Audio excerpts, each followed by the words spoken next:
Okay, and here we go, hour number 3. We're going to talk to Yochi this hour, as we do most every Monday. He is in Thailand, and we're going to bring on Dana Durnford, who is up in the wilds of British Columbia along the coast. We'll find out how his research expedition is going. He's the only man doing anything in the world to honestly report on what's happening along the British Columbia coast. As you know, if you have been watching Rense at the top center column or looking at the major archive in the right column, you'll understand what's going on at Fukushima. Not good. Not good at all. Fukushima cleanup based on shady science and taxpayer ripoffs.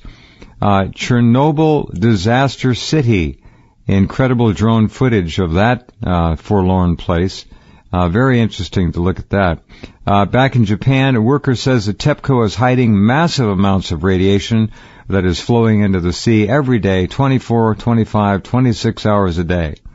Yes, that much. The CDC admits that a public health emergency exists from Fukushima radiation, but they don't really tell us in honest numbers what's going on. 2 United States Navy sailors at least are now dead from the Fukushima radiation plume that the USS Reagan sailed through twice. There's a lot going on. You can find it all there. As we know now also, sea life all up and down the West Coast from Washington moving south, and it becomes a little less intense as you do move south, but in the northwestern U.S., the Pacific Ocean, and much of the ocean, apparently all the way across, is now devoid of life. It's dead. Can it come back? Probably not. As Dana will describe later, the nursery of the ocean, that short little span between the seashore and I don't know what depth the water is. It's not very far out. That's where everything is recycled, reborn, recreated, and it's gone. It looks like Mars with oceans now up there. Yochi, are you there? Can you hear me all right? I guess not. Are you there, Yochi? Sounds like we got a line open. Nope, not hearing him. All right, let's see if Dana is on there. You there, Dana? Yeah, I'm right here, Jeff. Thank you very much for being there. We got always have phone trouble with Yochi, and we have our suspicions about why. What's going on, my friend?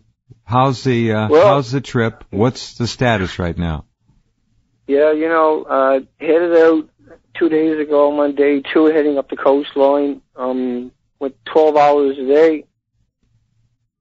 And it's been a long, long day, cold day. Snowed all day and had to push for 4 minutes to get in and park the boat because of the rare ice on the coastline. Very rare, thin ice, but nevertheless, had to, so I got a little video that's going to pop up of that stuff, and I'm going to have to change the heating on that boat as I go up the coastline.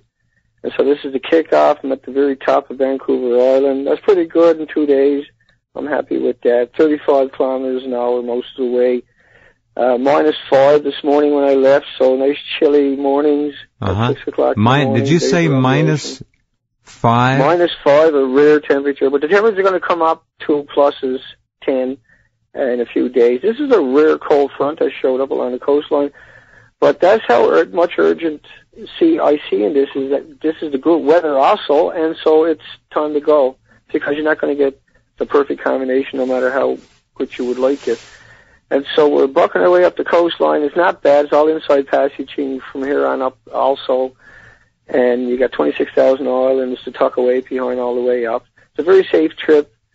And I just have to solve a heating problem. Turned out the generator's not going to work for me on that little boat. And so I got another solution, but I'm going to have to go pick up that stuff tomorrow. No big deal. And then I'm really happy, 12 hours, because we just redone everything on the boat completely, and everything was stellar. Just flick switches, turnkey, all the way through. And the heating, I want propane heating, but every time it hits a bump, it cuts out. Mm-hmm. And I'm heading up to the Charlottes. Go ahead. I'm sorry, Jeff. Okay, I think Yochi is back on now. You there? Yochi, are you there? Yes, I am. Sorry about that interruption. Yeah, sometimes. No problem. Dana's just bringing us up to date. I'm listening. Yeah, he's on the second day of his trip. -5 degrees. Is that Fahrenheit or Celsius? It's winter. Celsius.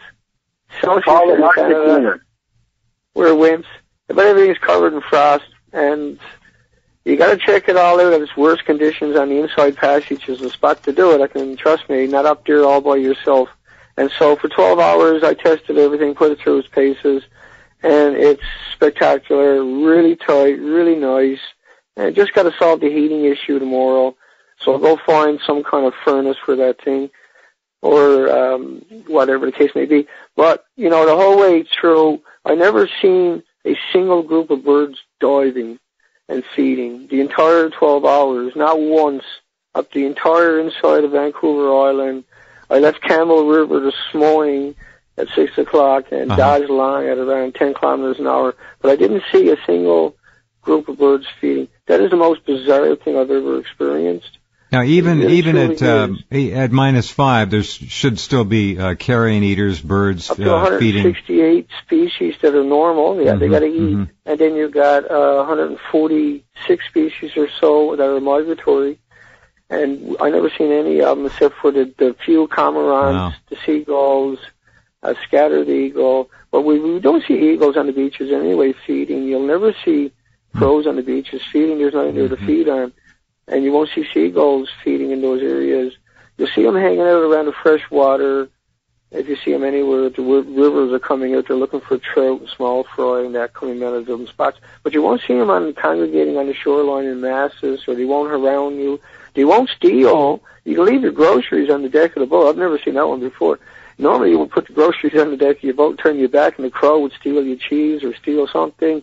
You couldn't turn your back on these things. And the ravens, they just... And I mean, I'm not kidding you. If you were to go down, put stuff on the boat, and walk back up and get more stuff, say, years ago, and you didn't put it inside, they'd get into it and tear it open. That'll never happen for some reason.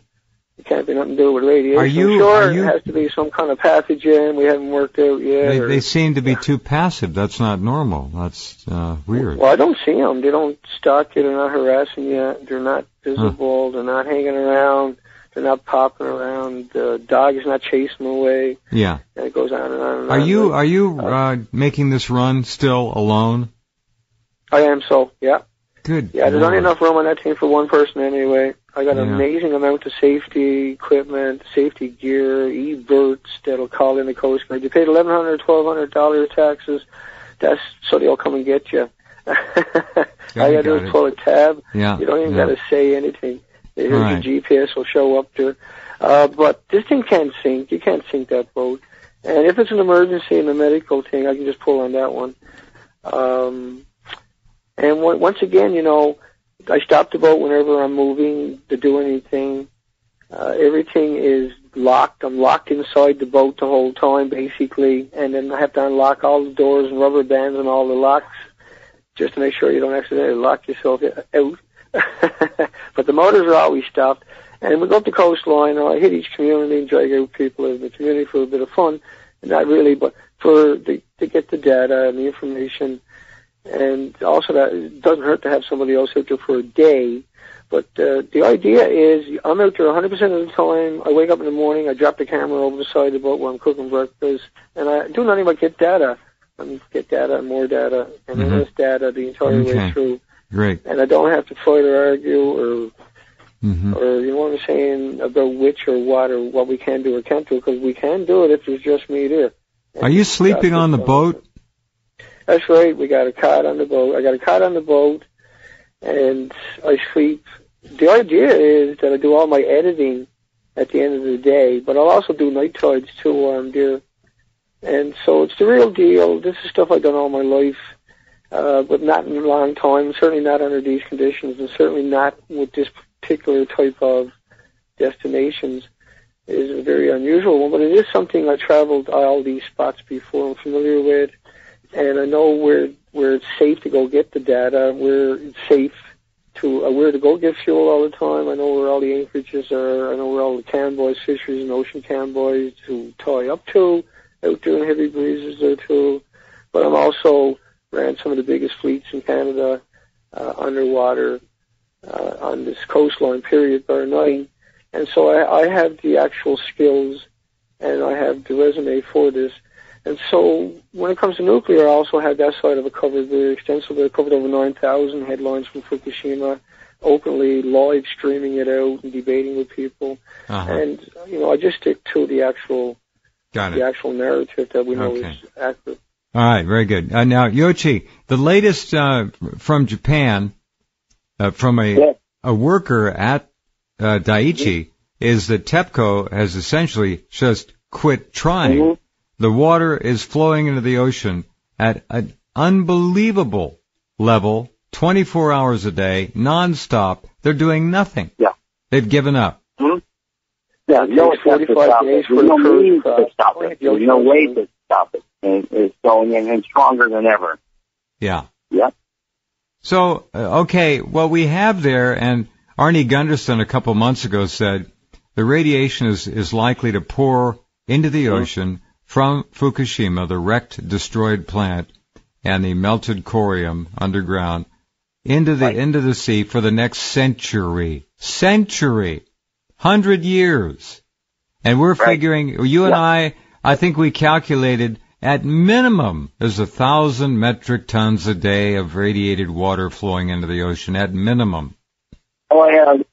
It's probably much more than that. I mean, these are very, relatively small numbers. I mean, 1,000 metric tons, They're just relentlessly pouring it. Threat to Japan. We'll get him back. We'll keep trying. One day we're going to get him when he's over here again, and we won't lose him. All right, now, what I wanted to say was the obvious, and that's what Dana is doing up there in British Columbia is pricelessly important. No one else is doing it. I would submit, and I think Dana may agree with me, that the Canadian government and the American government are monitoring and checking and testing everything worth testing constantly. They know what's going on, don't they, Dana? Well, we gave them all the money they ever wanted, all the equipment they ever wanted. We gave them all the education they ever wanted. We gave them all the authority they ever wanted, and we gave them too much of all of that, actually. And, that's what they do. That's their job. So they went out and done it, but they're just not going to tell us. Like Japan created 5,500 models in the first 50 days or so, and they didn't tell that to the public who paid for it all and paid for their pensions. Right? So, I mean, that's what they do. They create it so they can get their own out of the way. They can convince their own to get out of that area. They can make decisions and liquidate assets in those areas. And, or they can import people they want to get rid of into those areas. How much? They're a maniacal system. Dana, how much longer can the government even pretend that there is viable, significant life left in the ocean? I mean, it's... Well, the kelp cavies disappears, they're in trouble because there'd be nothing to do anyway. Yeah. Right? I got that documented in pictures for 1,200 kilometers. And so the ocean didn't recede it, so in one place it does, and it can't do it in another place either. Well, like the ocean, if you plow it in, things will come up deeper and fill it up right away. And from the left and right will come in and fill it up right away. This whole coastline didn't repopulate itself. And it's shocking that I got to go up the rest of the way up the coastline. But I need to go up there myself to see it myself, just like anybody else I would imagine. And once I go up there and put those pictures up, it won't take long. I'll put up lower quality pictures so everybody got a synopsis of what I seen that day. And, that is unbelievable that we're even considering that could be true. This is the Queen's Service. There's no industry up there. But it's the same thing along the west coast of Canada where, it's just wild coastline, beautiful coastline, and we're not finding just only 1% of 1%. 6,500 species of invertebrates that's already identified in this coastline. We never found any of them. Well, in another couple of years, there'll be zero. That's shocking. Yeah. That's shocking. It'll be all and even gone. If they're going to be gone, that's right. And 480 species of worms, none. And you should find them in all tidal pools, the nursery of the ocean. And then that's where all the small fry and larvae and everything, you did need all these to make each other work, besides the phytoplankton and everything else to make everything else work. So, I'm going up there because it has to get done, and who else can we trust that it's just going to publish the pictures that they find, take pictures of everything, and if it's not in the picture, then it's not there. It's as simple as that. If it doesn't show up in the picture, it's because it wasn't in that area.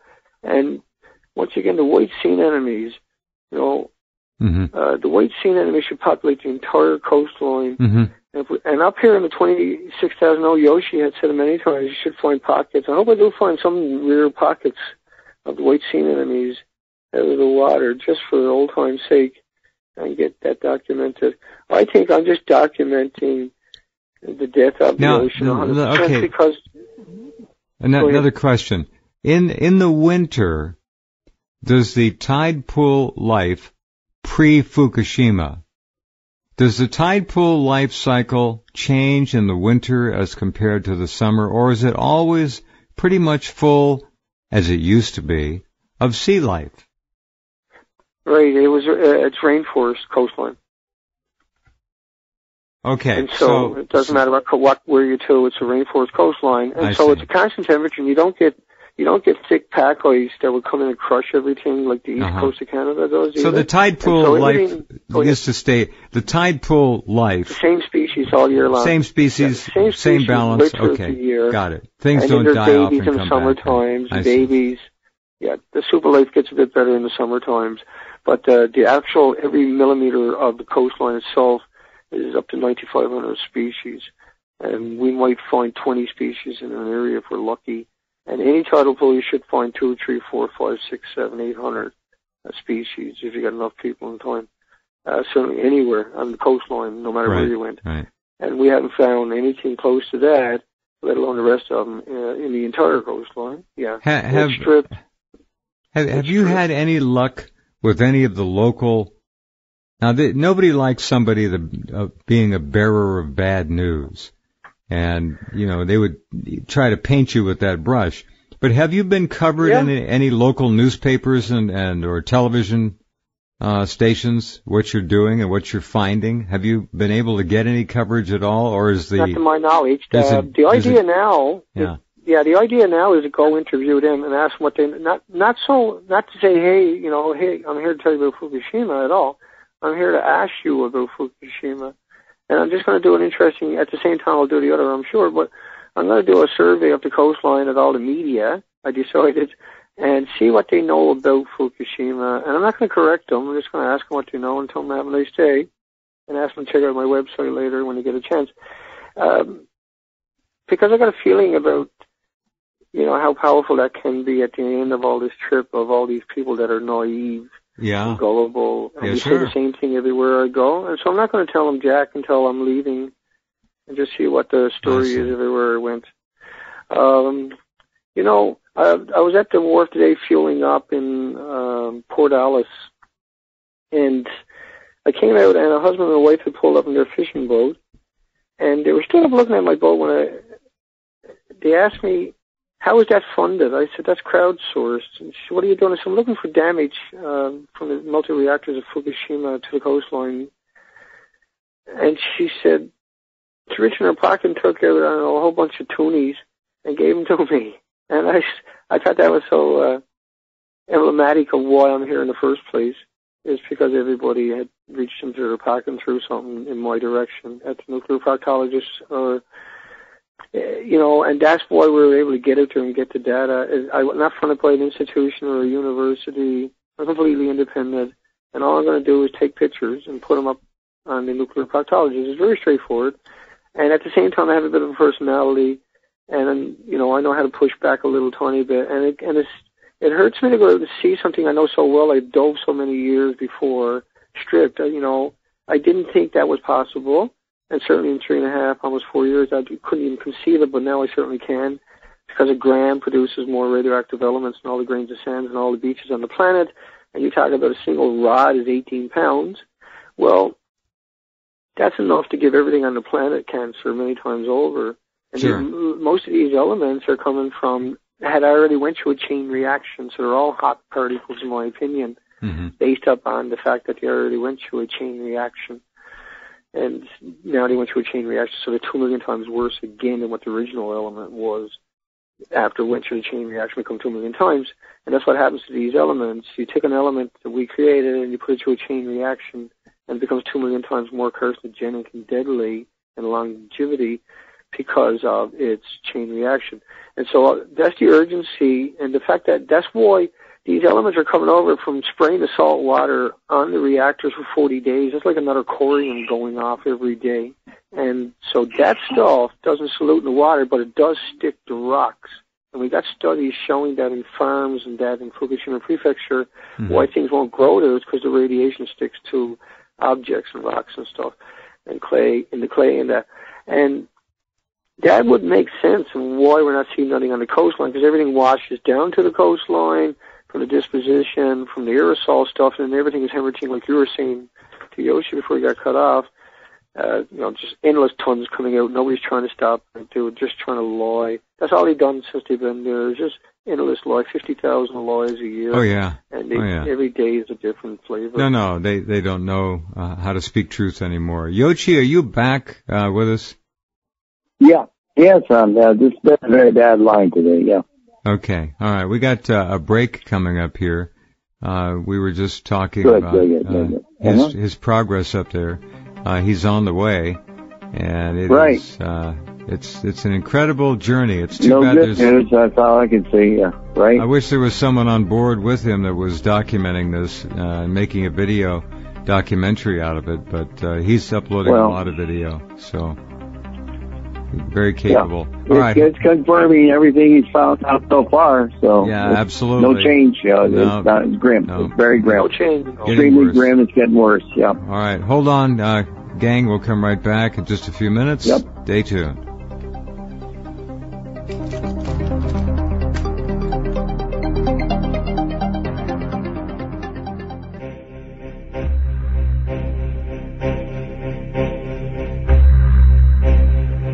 Okay, and we're back talking with Dana Durnford up in the wilds on the northern end of Vancouver Island, and Yoshi Shimatsu in Thailand.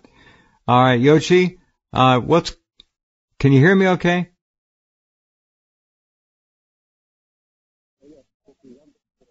Okay, I barely hear you. See if you can talk a little louder, like a lot louder. No, Todd, we're going to have to try another line, I guess. I don't know. Thanks for trying. It's just an impossible situation down there sometimes. I don't know why. What are you hearing, Dana, back through your site from people who are following the expedition, the research expedition?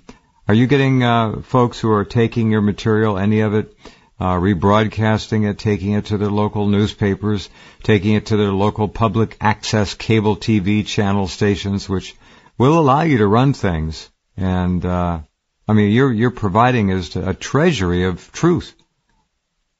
Yes, I know there's a lot of people that are trying. Is that Yoshi? Yeah, I don't think he's here yet. Okay. There is a lot of people out there. My videos, my presentations, like 1 hour live streams, can get a little wacky sometimes. We're blowing off a bit of steam. But it's generally full of information the entire time, documentation, pictures, and I use Wirecast to import everything. And so they're decent little presentations. They have gone viral over and over and over out there. But of course, like, there's an internet blackout out of Japan and stuff like that. I don't know if they're getting to see it. But I do know that it's gone. I get a lot of people sending me pictures, and I get a lot of people of me phoning me and telling me their stories of their areas. They go down and investigate right across the board, America and Canada. And you get a lot of people that are really, truly shocked and determined to go down and prove you wrong, and then they ended up heartbroken. And these are some sad stories I've heard from these people and I've been told. It really impacts me in a very strange way, in a unique way. It's like that lady today come up and gave me the money when she realized what I was actually doing, because she understood a little bit about it. And so Canadians are different, I think. I think the average person is okay if you gave them the information, but it's not showing up on TV, it's not showing up in the media, it's not showing up on the radio, it's not showing up, like you say, in any of these venues. And so the idea is to go in and present myself in a different key as the interviewee, and just as on the record with these people, just try to have a...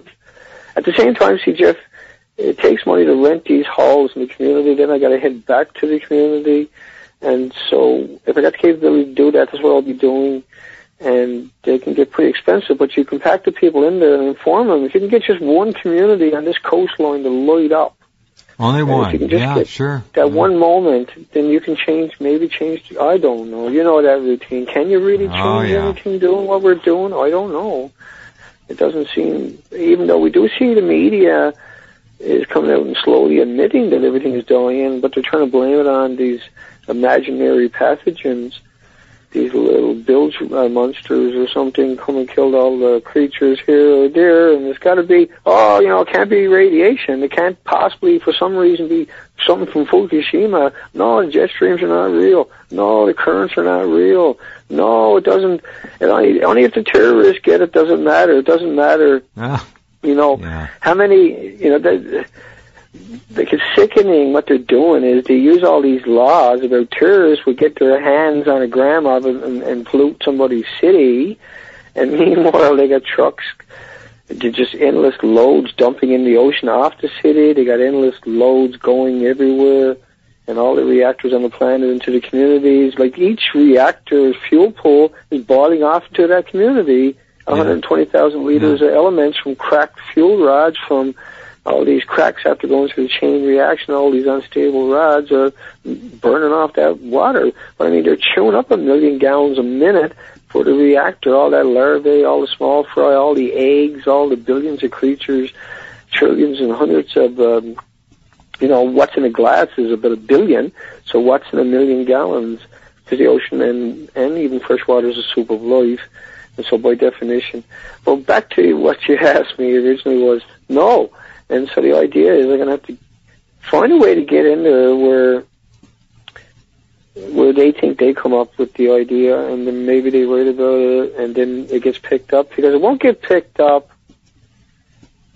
Right? This is how it works here in Canada. I don't know with America, but your local community has to print the story before CBC or one of the big medias will pick it up. So a local one has to vet it, and so most of the local ones are owned by just a couple of corporations here in Canada.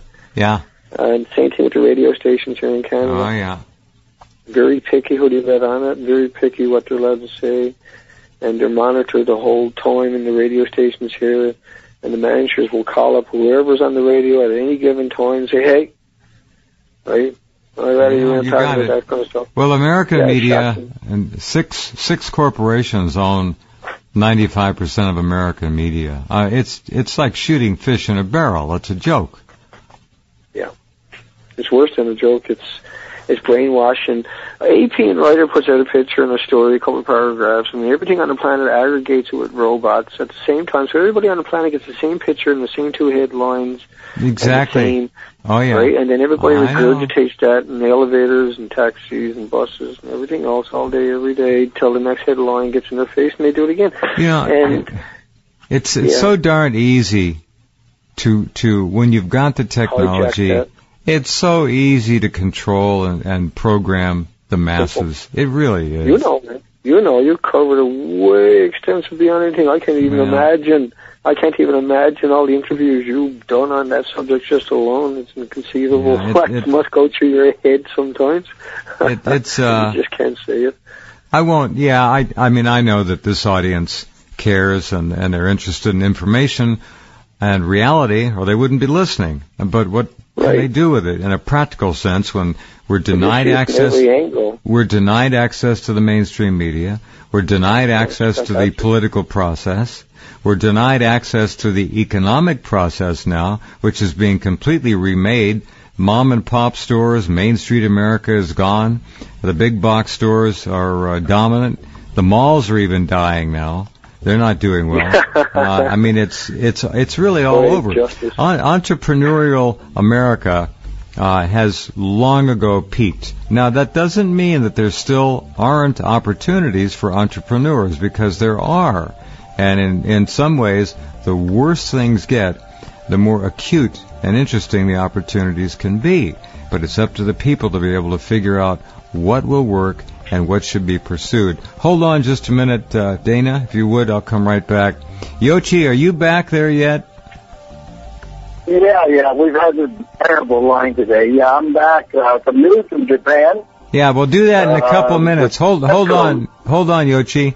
We got to take a break. Great. Yeah. We'll do that in about just a couple minutes. Great. All right.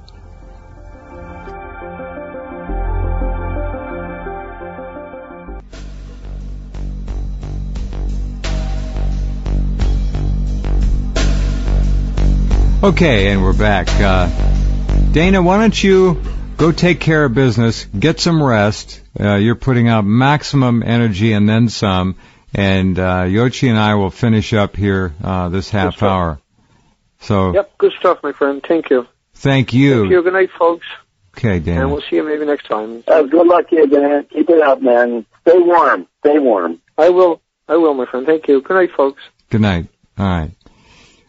He's trying to get adequate heating for the boat. The boat otherwise is in great shape. He's alone in the boat, and he's sleeping in the boat. There. You know, that's way below zero. Well, he's sleeping on the boat, wet, too. You know, wet and cold. Yeah. Yeah, it's miserable.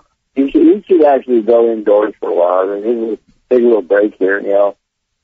Well, I think, for me, I'd rather have him on. I mean, he's got enough data now. He ought to just pick it up in March and go back. Do a few things on land, you know. Yeah. Just take it really easy. It's too uphill right now. So. Anyway, news from Japan. The TEPCO, that's the power company for Osaka and Kyoto, are doing inspections now of the Takahama nuclear plant, which is 40 years old, and they're trying to get a 20-year extension. In other words, this plant they're opening it right to 60 years old. And the reason they're running this is the other big mock fuel plant that runs super enriched plutonium. In other words, this is a warhead production plant. Okay? Plutonium pushes it through the roof. Crazy stuff. And then I was out there last June when I was out. Unlike Fukushima, it's right there out in public. It's sort of on the little peninsula off a major road, and you can see the big two huge reactors. And then let's say less than a football field away, there are people, children and parents, swimming in the water there. You know, so I can't believe it. Cooling water. Yeah, it's just like totally out of control. They're basically this illusion of safety. They're letting people. And the water's a little bit warmer, right, because it's coolant water, so people can swim in there. You know, it's like a bathing area. Totally insane. It's extremely dangerous, as you know. And in terms of national security, if that blows like reactor 3, what's going to be evacuated is my zero, the Japanese self-defense force, the Navy, the big Navy base over in Japan Sea. And that's a base that faces off against North Korea and Russia. Or Japan will just, it will be completely open to invasion and attack, you know, all kinds of, naval attacks if that base goes. So this is typically, Shinzo Abe thinking, you know, he's so eager for the bomb, he doesn't realize if the bomb explodes in our own territory, you know, there goes the Navy. You know, we have no means to protect ourselves. So, really thinking that's divorced from the kind of basic security realities even. And I really hope the Pentagon takes notice of this. Look on the map, take a drive out there from one of the U.S. bases, and you can see for yourself, this is absolutely idiotic, considering what happened to USS Ronald Reagan. Yes, like the third of the Japanese Navy gets fried, gets crisped because of reactor 3 type mock fuel explosion. And it's going to be inevitable. This plant is already 4 years old.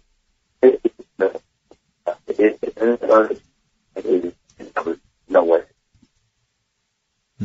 Okay. I read a story, a little short story, that apparently now Fukushima Daiichi is becoming a bit of just a little tiny growing tourism business in the area. People wanting to go up and look, which it didn't surprise me. Not so little. What it is they're giving special, easy 90-day visitor tourism regulations for China, and apparently going to be extended to other countries that will actually subsidize part of your trip if you visit the 3 radioactive provinces. Oh, really? You'll stay there, eat the food. I mean, drink the sake. They're actively encouraging people to go into the radiation zone to take a look. Chinese, obviously, because Japan would like to, this government would like to kill all the Chinese. So, invite them to die over there. It's an Auschwitz, basically, for Chinese. But they're going to extend that to Southeast Asian. And a lot of Americans have been there already. So there's obviously some sort of program for the United States, but the U.S. Embassy and the State Department are not talking about it. A lot of young people, so we're talking about college age and high school kids, are going into that area now, and there's not a lot of publicity, and every wine and dine with radioactive food. So this is, I don't know what to say about this. This is kind of like a manslaughter going on here. So they are feeding them. And it's subsidized. Yeah. They are feeding them contaminated food. Be subsidized. So you get a cheap tour if you go up there, so-called boosted time. But basically, it's an illusion of normality that people up there, in Fukushima area are willing to cooperate to go back to their houses. So look at all the foreigners coming here. It's safe, folks. You can eat the food, and there are special programs on Japanese TV that do record more of the VIP visitors going there on the edges, on the fringes. Everything's still very radioactive, and so it is very willful, extremely irresponsible. This government doesn't have a brain yet. They don't have brain cells. Obviously the economy, Abenomics has collapsed. There's going to be elections in the middle of December in a couple of weeks, less than 2 weeks.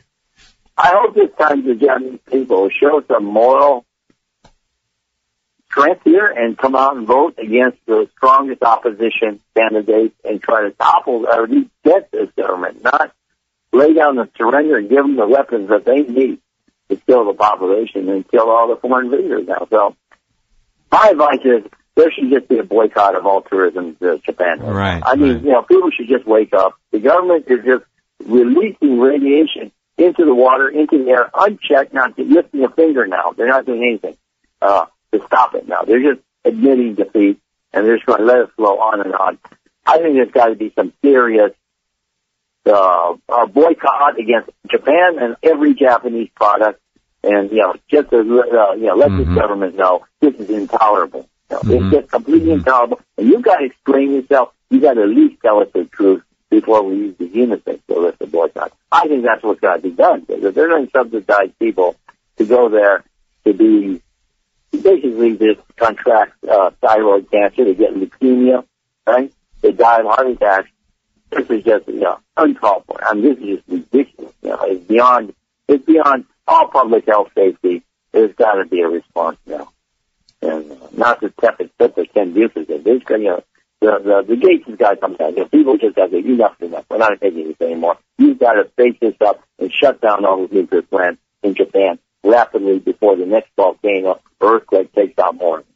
The message has got to be made clear. And Japanese people have got to stand up now in the next 12 days and make their stand. If not, the more the moral turpitude that we've been dealing with, of being the lone voices there, and you go out and struggle there against the fierce sure of the population as well as the government.